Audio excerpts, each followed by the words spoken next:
بسم اللہ الرحمن الرحیم۔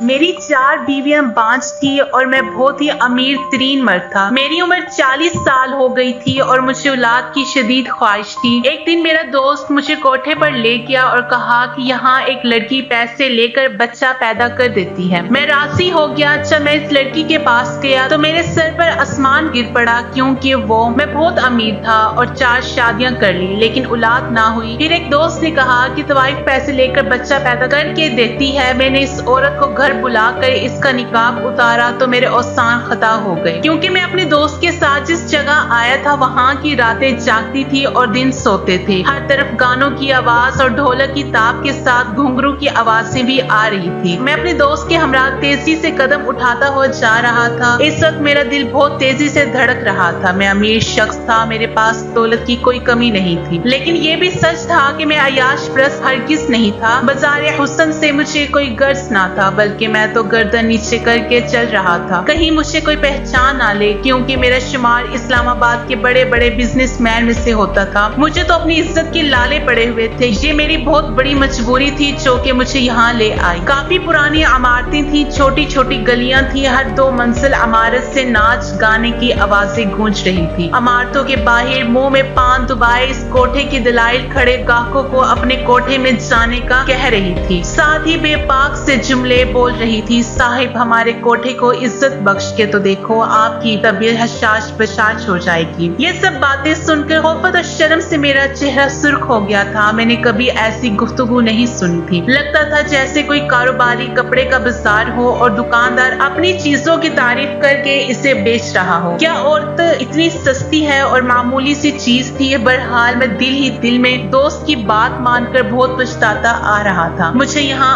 آنا ہی نہیں چاہیے تھا، یہ بہت بڑی غلطی تھی۔ میرا جی چاہ رہا تھا کہ میں یہاں سے واپس چلا جاؤں، کہ جب ایک کوٹھے کے پاس جا کر میرے دوست نعمان کے قدم رکے تھے، اس سے پہلے کہ میں انکار کرتا، نعمان نے میرا ہاتھ پکڑا اور اس عمارت کی سیڑھیاں چڑھنے لگا۔ سیڑھیاں سیمنٹ کی بنی ہوئی تھی، سیڑھیوں کی دیواروں پر پان کے داغ لگے ہوئے تھے، عجیب سی بدبو پھیلی ہوئی تھی۔ ہم لوگ اوپر گئے تو صحن میں سفید چاندی بچھی ہوئی تھی اور شراب اور گلاب کے پھولوں کا مل کر ایک عجیب سی بو کا احساس مجھے ہوا تھا۔ سامنے سفید چاندنی پر سرخ رنگ کے تکیے پر ٹیک لگائے شائقین اس لڑکی کا رقص دیکھ رہے تھے۔ وہ لڑکی پاؤں میں گھنگرو پہنے گیت اور کانوں کے دھنوں پر رقص کر رہی تھی۔ سامنے کونے پر ہارمونیم اور ڈھولک والے بیٹھے تھے جو الگ سے ہی اپنا ایک راگ بجا رہے تھے۔ سامنے تخت پر ایک ادھیر عمر خاتون منہ میں پان لیے اس لڑکی کے رقص کو دیکھتے ہوئے پاؤں پھیلا رہی تھی۔ مجھے وہاں کا ماحول دیکھ کر وحشت سی ہوئی۔ میں نے نعمان سے کہا کہ چلے یہاں سے، مجھے یہاں کوئی بات نہیں کرنی۔ تو وہ کہنے لگا، ارے مرد بنو، کیوں اتنا گھبرا رہے ہو؟ یہ کہہ کر وہ مجھے اس تخت پر بیٹھی عورت کے پاس لے گیا۔ وہ شاید نعمان کو جانتی تھی۔ مجھے اس کے ساتھ دیکھ کر سر سے پاؤں تک نعمان سے آنکھوں کے اشارے سے پوچھنے لگی، یہ کون ہے؟ نعمان نے کہا، میرا دوست ہے، اسے حسنہ سے ملواؤ، اولاد چاہیے اسے۔ اس نے ادھر میرے آنے کی فوراً اصل وجہ بتا دی۔ اس عورت نے پہلے گلدان میں پان کی پیپ پھینکی، پھر مجھے دیکھنے لگی، کہنے لگی، بیٹھو میاں، یوں کھڑے کھڑے تو بات نہیں ہوگی نا تم سے؟ میں وہاں رکنا ہی نہیں چاہتا تھا، بس میری مجبوری اور بے بسی مجھے یہاں لے آئی تھی۔ میں تخت کے کونے پہ جا کر بیٹھ گیا۔ وہ کہنے لگی، دیکھو صاحب، میں پیسوں میں کمی نہیں کرتی، پورے سال لڑکی میرے کام کی نہیں رہتی، تیرے بچے کو اپنے وجود میں پالے گی تو ظاہر ہے کما کر تو نہیں دے گی نا، اس لیے 10 لاکھ لوں گی، آدھی رقم پہلے دینی پڑے گی۔ میرا دل اب بھی اندر سے بے چین تھا۔ میں نے ایک نظر نعمان کو دیکھا تو مجھے اطمینان دلانے لگا۔ میں نے کہا کہ میں لڑکی کو یہاں نہیں رکھوں گا۔ وہ کہنے لگی کہ 15 لاکھ۔ میں نے جیب سے اپنی چیک بک نکالی اور 15 لاکھ کا چیک اسے دے دیا۔ میرے لیے پیسوں کا کوئی مسئلہ نہیں تھا۔ اس عورت کی آنکھیں پھٹی کی پھٹی ہی رہ گئی جب میں نے اسے 15 لاکھ کا چیک دیا۔ پھر وہ مجھے دیکھ کر مسکرانے لگی۔ پھر اس نے ایک لڑکی کو پکارا،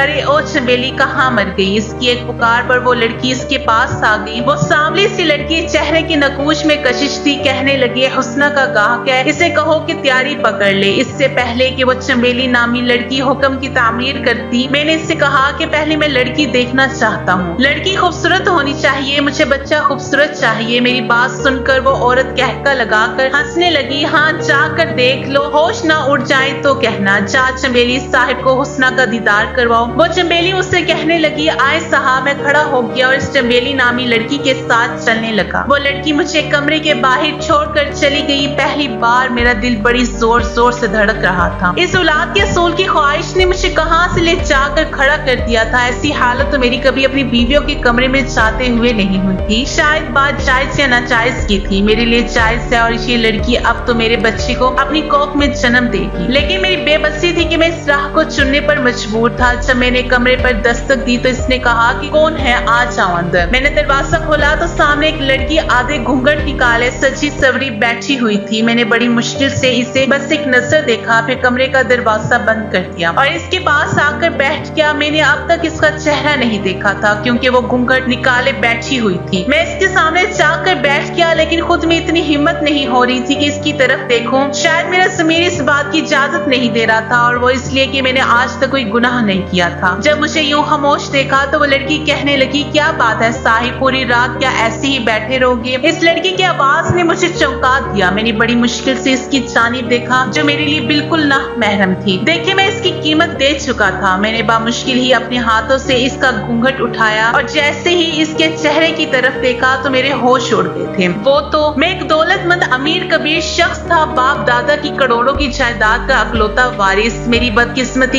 ये थी कि मैं बे औलाद था। मैं खानदानी रईस था। मेरी पहली शादी मेरे वालिदैन की पसंद से हुई थी। मेरी बीवी मेरी फुफो साथ थी। उम्र में मुझसे 7 साल बड़ी थी, लेकिन इखलाक की बहुत अच्छी थी। मेरी शादी को 10 साल हो गए लेकिन औलाद ना हुई। दुनिया जहां से मैंने आमना की इलाज करवाया मगर वो मुझे औलाद ना दे सकी। मैंने अपने भी सारे टेस्ट करवाए, कहीं मुझ में कोई कमी ना हो, लेकिन मेरी बीवी बांझ थी। 10 साल का अरसा गुजरने के बाद मैंने आमना से कहा कि मुझे दूसरी शादी करनी है क्योंकि मुझे औलाद चाहिए। मेरी बात सुनकर चंद दिन तो बहुत रही, फिर इसने मुझे दूसरी शादी की इजाजत दे दी। लेकिन फिर तो जैसे वक्त ऐसे ही गुजरने लगा जैसे 5-5 साल में मैंने अपनी 4 बीवियों के साथ गुजारा, लेकिन मुझे औलाद ना हुई। 25 साल मेरी शादीशुदा जिंदगी के गुजारे थे। मेरी उम्र अब 40 साल की हो गई थी। मैं अपनी बीवियों का इलाज करवा करवा के थक चुका था। न जाने मसला क्या था। हर बार मेरी रिपोर्ट ठीक आती, बस बीवियां ये सलाहियत नहीं रखती थी। कभी कभी मेरी अकल इस बात को तस्लीम ही नहीं कर पाती थी। मसला एक बीवी में होता है तो समझ में आती, 4 बीवियों में एक ही मसला था। बहरहाल मैं 5वीं शादी नहीं कर सकता था, इसलिए मुझे अपनी एक बीवी को छोड़ना था। लेकिन मेरी सारी बीवियां ही नेक और बहुत अच्छे अखलाक की मालिक थी। मैं कैसे इनमें से किसी एक के साथ ज्यादती करता, लेकिन उम्र के जिस हिस्से में मैं पहुंच चुका था आगे बुढ़ापा ही बुढ़ापा था, इसलिए अब तो मुझे औलाद जल्द अज जल्द चाहिए। मैंने इसी सिलसिले में जब नुमान से बात की तो इसने मुझे ये रास्ता बता दिया जो सरासर गुनाह का था। पहले तो मैंने फौरन से इनकार कर दिया। मैंने कहा कि मैं खानदानी शरीफ इंसान और एक तवाइफ से क्यों औलाद पैदा करूंगा। वो कहने लगा कि फिर एक बीवी को तलाक दे दो, तुम्हारी पहली बीवी भी अब बीमार रहने लगी है। नुमान की बात सुनकर मैंने कहा कि इस वक्त ही तो इसे मेरी सबसे ज्यादा जरूरत है, मैं इसे क्यों छोड़ दूं। वो मुझसे कहने लगा कि फिर अपनी उम्र देख लो, बुढ़ापे में तुम कदम रख चुके हो, बस वक्त गुजरने के साथ साथ औलाद होने के चांसेस भी कम हो जाएंगे। बात तो नुमान की ठीक थी, मुझे औलाद चाहिए थी। नुमान कहने लगा कि जो मैं बता रहा हूँ इससे तुझे बच्चा भी हो जाएगा और तुम्हें 5वीं शादी भी नहीं करनी पड़ेगी। फिर तुम दुनिया को कह देना कि 4 बीवियों में से किसी एक से बच्चा हुआ है, किसी को कुछ भी खबर नहीं होगी। मैं काफी दिन तक इसी बात पर सोचता रहा। औलाद का असूल इस वक्त मेरे लिए बहुत जरूरी था, वरना मेरा नाम लेने वाला भी कोई ना होता। पहले तो मेरा जी चाहा कि मैं अपनी बीवियों से मशवरा करता हूँ, लेकिन जाहिर है मुझे कभी भी ऐसा मशवरा नहीं देगी। मैं बेहद परेशान था। इन्हीं दिनों में अपनी औलाद के असूल के लिए भी परेशान था और दूसरी तरफ मेरी पहली बीवी पहले से भी ज्यादा बीमार रहने लगी थी। मैंने अपनी बाकी बीवियों से इजाजत ली और ज्यादा वक्त पहली बीवी को ही देने लगा। उससे 3 सौतने पर इसने बर्दाश्त की थी, लेकिन मेरी बीवी में ये बात थी कि लड़ाई झगड़ा बिल्कुल नहीं था, आपस में मिलजुल कर रहती थी। फिर मेरे शादी के मामले में अब तक कम उम्र लड़की का इंतखाब नहीं किया था। मेरी बाकी तीनों बीवियां भी अच्छी उम्र की थी, कोई यतीम कोई तो बेसहारा। मैंने शादी ऐसी ही लड़कियों से की थी ताकि इन्हें सहारा भी मिल जाए और मुझे औलाद। लेकिन किस्मत का अजीब ही खेल था कि 4 ही बीवियों में मसला था, लेकिन मुझ में नहीं। मैं बेहद परेशान था। मैं किसी भी बीवी को छोड़ना नहीं चाहता था, लेकिन नुमान ने रास्ता बता दिया इससे भी मेरा दिल नहीं मान रहा था। लेकिन बहुत सोच विचार के बाद मैंने आखिरकार इस फैसले पर पहुंच ही गया कि नुमान की बात मान लूं, इसमें कोई हर्ज नहीं। इसलिए इसके साथ साथ कोठे पर आ गया, लेकिन जब मैंने इस लड़की को देखा तो मेरे होश उड़ गए थे। इसे देखते ही मैं कमरे से बाहर निकल गया, फिर इस कोठे पर नहीं रुका। नुमान ने मुझे पुकारा और पुकारता रह गया, पूछता रहा कि अली तुम्हें क्या हो गया है, लेकिन मैंने कोई जवाब नहीं दिया। तेज कदमों से इस बाजार हुस्न से निकलकर अपनी गाड़ी में बैठ गया। मैंने नुमान के आने का इंतजार नहीं किया था। ड्राइवर से कहा कि घर चलो। पूरा रास्ता में बेचैनी से काटता गया। एक पल मुझे चैन नहीं आ रहा था। घर आकर मेरी बेचैनी बददस्तूर कायम थी। मैं आज किसी भी बीवी के कमरे में नहीं जा पाया था। ड्राइंग रूम में बैठा सिगरेट पीता रहा।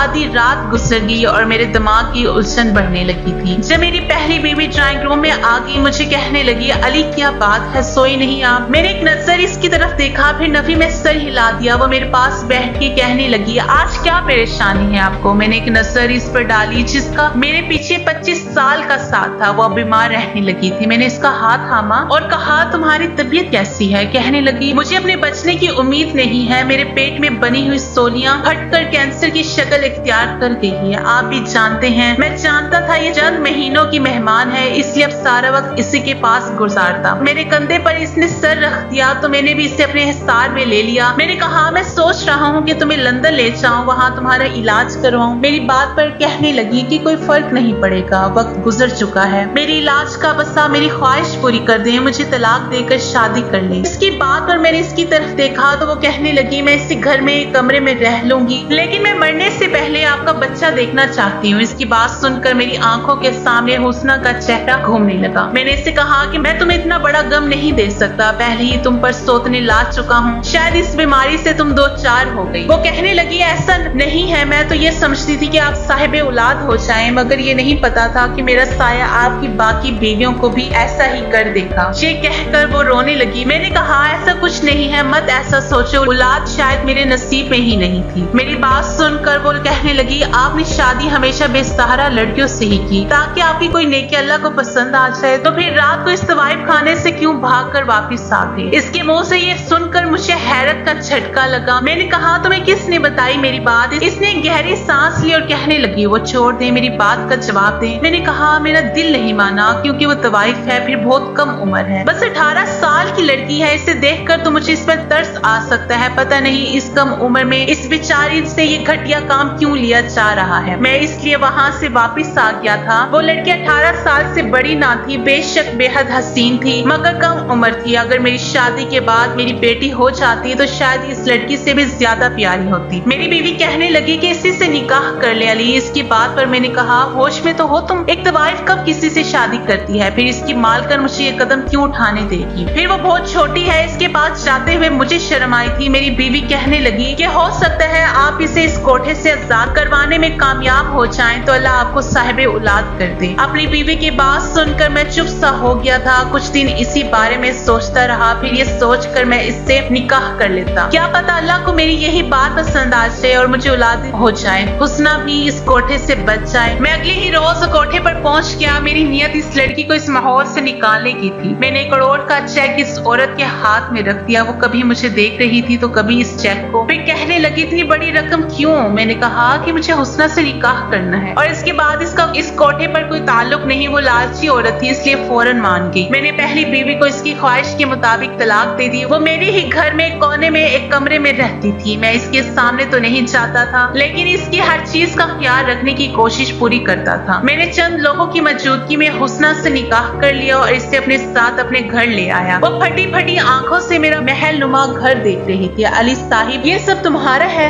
तुम तो बहुत अमीर हो, मेरे साथ साथ तो बहुत कुछ खरीद कर रखा है। मैं उम्र में इससे बहुत ज्यादा बड़ा था। इसका लहजा सुनकर मुझे बुरा सा लगा था, क्योंकि मैं इसका गाहक नहीं बल्कि शौहर था। मैंने अपनी तीनों बीवियों से हुस्ना का तारुफ करवाया, फिर इससे अपनी पहली बीवी से मिलवाया। आखिर में मैंने अपने तीसरे नंबर की बीवी से कहा कि वह इससे मेरे कमरे में छोड़ आए। वो कमरे में छोड़ आई। मैं ड्राइंग रूम में सिगरेट पी रहा था। न जाने क्यों कमरे में जाने की मेरी हिम्मत नहीं हो रही थी। मेरी पहली तीनों बीवियां बाकिरदार नेक सीरत की मालिक थी और ये लड़की इसकी जिंदगी में आने वाला मैं पहला मर्द ना था। हमदर्दी अपनी जगह, लेकिन एक बीवी के रूप में कबूल करना आसान काम नहीं था। लेकिन औलाद की खातिर मैं ये कड़वा घूंट भी पीने को तैयार था। मैंने सोचा शायद अल्लाह को मेरी ये नेकी पसंद आ जाए। मैं अपनी हिम्मतों को जमा करके कमरे में गया। इस वक्त तक हुस्ना सो चुकी थी। वो बहुत ही कम उम्र थी। बेशक मैंने 4 शादियां की, लेकिन इतनी छोटी और कम उम्र उम्र लड़कियां इनमें से कोई भी नहीं थी। मैंने फिर इसे भी सोने दिया और खुद भी सो गया। सुबह से मेरी आंख खुली तो हुस्ना मुझे बड़ी हैरत से देख रही थी। मैंने रात से कुछ नहीं कहा था, शायद इसलिए मुझे यूं हैरत से देख रही थी। मैंने उठकर इससे कहा कि वो नाश्ता कर ले, रात में इसने कुछ ठीक से नहीं खाया। ये कह के मैं कमरे से बाहर निकल गया। कुछ देर बाद हुस्ना भी बाहर आ गई। मेरी बाकी बीवियों के साथ नाश्ता किया। मेरी आदत थी कि मैं बारी बारी सब बीवियों को अपने हाथ से एक एक निवाला जरूर खिलाता था। चारों बीवियों के साथ मैंने आज तक इंसाफ वाला मामला ही रखा था। चंद दिनों में मैंने हुस्ना से किसी किस्म का कोई रिश्ता कायम नहीं किया। हाँ, इससे अच्छे से बातचीत जरूर की थी। चंद दिन ही गुजरे थे कि मुझसे कहने लगी, साहिब मुझे ये बताएं कि आपने इतने पैसे देकर मुझे खरीदा क्या? मैं इसके मुंह से ये बात सुनकर हैरान हो गया था। मैंने कहा, ये बात क्यों की तुमने? मैंने तुम्हें खरीदा नहीं है बल्कि तुमसे निकाह किया है। मुझे इसकी ये बात बुरी लगी थी तो कहने लगी, मैं जानती हूँ निकाह से पहले 1 करोड़ की रकम आपने अदा की है। मुझे तो लगा था कि आप एक रात भी सब्र नहीं करेंगे, मुझसे अपने पैसे वसूल करने की कोशिश करेंगे, लेकिन आप तो। मैं इसकी बात सुनकर हैरान हो गया। इसकी बात पर मुझे शदीद गुस्सा आने लगा और वो मजीद ऐसे ही कुछ बोलती तो शायद मैं इसके मुंह पर थप्पड़ ही जोर से मार देता, लेकिन वो चुप हो गई थी। मैंने कहा, तुम मेरी बीवी हो, समझी, कोई बजारू नहीं। ऐसी बात मुझसे मत करना। और ना चाहते हुए मेरा लहजा बुलंद हो गया। मुझे गुस्से में देखकर वो कहने लगी, हम सब ऐसे ही बातें करते हैं साहिब। मैंने तो होश संभालते ही मर्द के ऐसे ही रुख देखे, नोच खाने वाले, जुनूनी बर्बियत का निशाना बनाने वाले भूखे कुत्ते जैसे। मुझे हैरत होती है कि आप कैसे मर्द हो जिसने मेरी सबसे बड़ी कीमत अदा की हो, लेकिन पहली रात मुझे सुकून से सोने दिया। मुझे हैरत हुई, वरना मैं तो तेज बुखार में भी कोई मुझे बख्शता नहीं था। यही कहते थे कि तेरी कीमत इसलिए नहीं भरी कि तेरा बुखार का लिहाज करें। ये कहते हुए टिप टिप आंसू इसकी आंखों से गिर गए थे। फिर इसने अपनी बाजू दिखाई। बाजू बुरी तरह सिगरेट के निशानों से जली हुई थी। ऐसी बेबसी देखकर मैंने जोर से आंखें बंद कर ली। कहने लगी,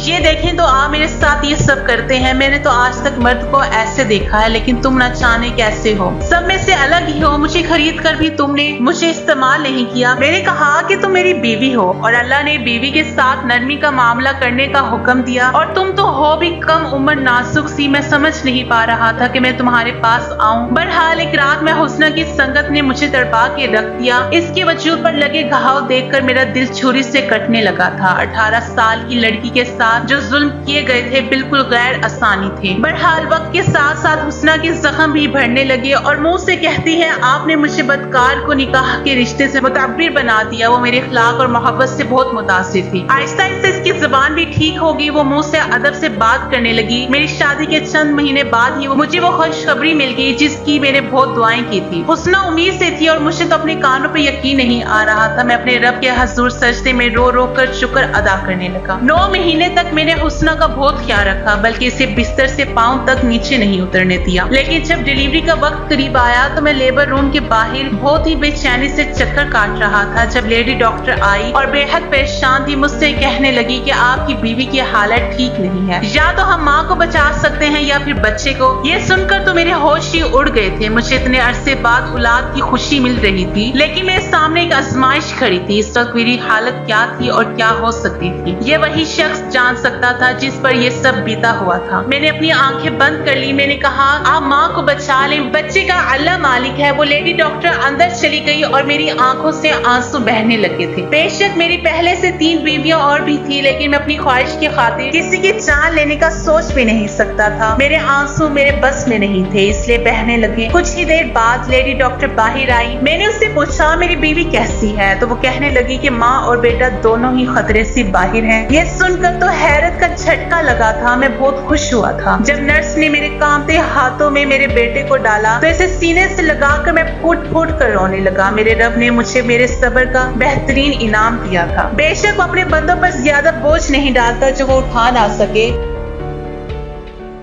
हमारी वीडियोस अगर आपको पसंद आ रही हैं तो ज़रूर लाइक कीजिए, और अगर आपने हमारा चैनल सब्सक्राइब नहीं किया तो ज़रूर कीजिए।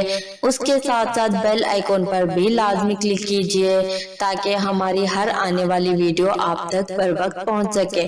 अल्लाह हाफिज।